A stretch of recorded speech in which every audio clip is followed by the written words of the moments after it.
आज की इस क्लास में कक्षा 10वीं विषय विज्ञान अध्याय 13 का हमारा प्रश्न है, अपशिष्ट पदार्थों को कितने वर्गों में बांटा गया है। तो पिछले वीडियो में हमने अपशिष्ट पदार्थ की परिभाषा पढ़ ली है कि अपशिष्ट पदार्थ किन्हें कहते हैं। आज इस वीडियो में हम अपशिष्ट पदार्थ को दो भागों में बांटा गया है, ये पढ़ने वाले हैं। तो देखिए, दो भागों में कौन कौन से भागों में बांटा गया है। तो पहला है जैव निम्नीकरणीय पदार्थ और दूसरा है अजैव निम्नीकरणीय पदार्थ। तो चलिए इनकी परिभाषा को भी हम अच्छे से पढ़ लेते हैं।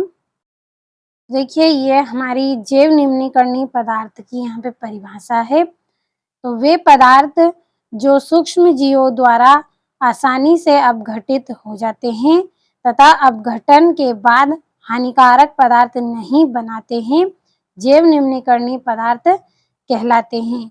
तो देखिए, परिभाषा बहुत ही आसान और सरल है कि जैव निम्नीकरणीय पदार्थ क्या है कि वे पदार्थ जो सूक्ष्म जीवों द्वारा आसानी से अपघटित हो जाते हैं। यानी कि देखिए, जो छोटे छोटे जीव होते हैं हमारी सब्जी के छिलकों के ऊपर होते हैं, तो ये क्या करते हैं, ये सूक्ष्म जीव जो हमारी सब्जी के छिलके होते हैं, घर से जो भी हमारा कचरा निकलता है, अपशिष्ट पदार्थ जो वेस्ट पदार्थ होते हैं वो निकलते हैं, तो उनको ये सूक्ष्म जीव क्या करते हैं, छोटे छोटे टुकड़ों में तोड़ देते हैं और उनको नष्ट कर देते हैं और उनसे क्या कर लेते हैं, ऊर्जा प्राप्त कर लेते हैं। तो इस तरह से वे क्या करते हैं, सूक्ष्म जीव क्या करते हैं, जो पदार्थ होते हैं हमारे अपशिष्ट पदार्थ, उनको क्या करते हैं, आसानी से अपघटित करके नष्ट कर देते हैं।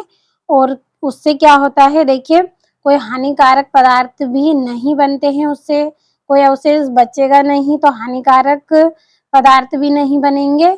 और ऐसे पदार्थ को हम क्या कहेंगे, जैव निम्नीकरणीय पदार्थ कहेंगे। उदाहरण के लिए देखिए, घरेलू अपशिष्ट मलमूत्र है, वाहित मल, कृषि एवं जंतु अपशिष्ट आदि। जैसे देखिए, हमारी जो गाय होती है, भेड़ बकरियां होती है, उनसे जो अपशिष्ट निकलता है, वाहित मल है, जो गोबर है, जैसे हमारा तो गोबर से हमें जो खाद प्राप्त होती है, तो इस तरह का ये सब क्या है, हमारा अपशिष्ट पदार्थ है, जिनको क्या करते हैं, सूक्ष्म जीव आसानी से अपघटित कर लेते हैं, उनको समाप्त कर देते हैं, और जिससे क्या है, हानिकारक दूसरे पदार्थ भी नहीं बनते हैं।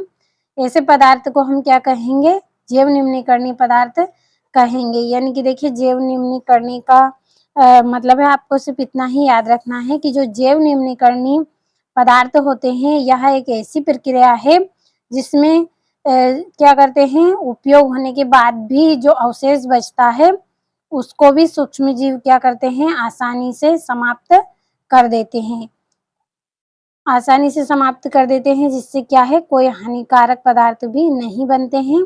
ऐसे जीवों को क्या कहते हैं हम, जैव निम्नीकरणीय पदार्थ, ऐसे पदार्थ को क्या कहेंगे, जैव निम्नीकरणीय पदार्थ कहेंगे। तो आपको अच्छे से यहाँ पे समझ में आया होगा। जैसे मैंने अभी उदाहरण के लिए बताया कि सब्जी के हमारे छिलके हैं, तो जब हम छिलकों को बाहर फेंकते हैं तो हम देखते हैं कि बहुत सारे छोटे छोटे जीव उस पर भिनभिनाते रहते हैं, तो वो क्या करते हैं, उसे सड़ाकर समाप्त कर देते हैं। ऐसे जीव को क्या कहते हैं, हम जैव निम्नीकरणीय पदार्थ कहते हैं। अब देखिए, हमारे अजैव निम्नीकरणीय पदार्थ की परिभाषा। तो अजैव निम्नीकरणीय पदार्थ किन्हें कहेंगे कि वे पदार्थ जो सूक्ष्म जीवों द्वारा अपघटित नहीं होते हैं, अजैव निम्नीकरणीय पदार्थ कहलाते हैं। तो देखिए, जैव निम्नीकरणीय में क्या है, जो हमारे अपशिष्ट है वो समाप्त हो जाते हैं, और इसमें क्या है, समाप्त नहीं होते हैं।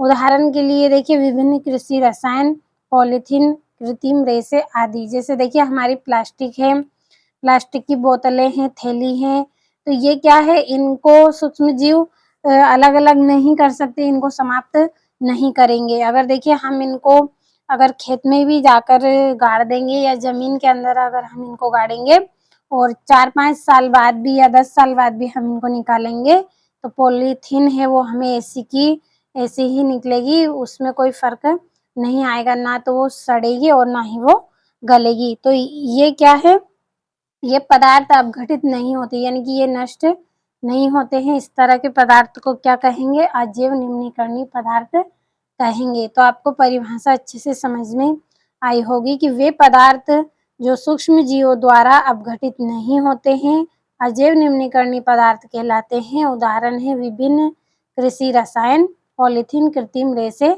आदि। इनको सूक्ष्म जीव समाप्त नहीं कर सकते हैं। ऐसे पदार्थ को ही क्या कहेंगे? जैव निम्नीकरणीय पदार्थ कहेंगे। तो अच्छे से आप यहाँ से जैव निम्नीकरणीय पदार्थ की परिभाषा का स्क्रीनशॉट ले और अच्छे से नोट कर ले। और ये अजैव निम्नीकरणीय पदार्थ की परिभाषा है, तो इसको भी आप अच्छे से नोट कर ले अपनी कॉपी में और अच्छे से कंप्लीट कर ले।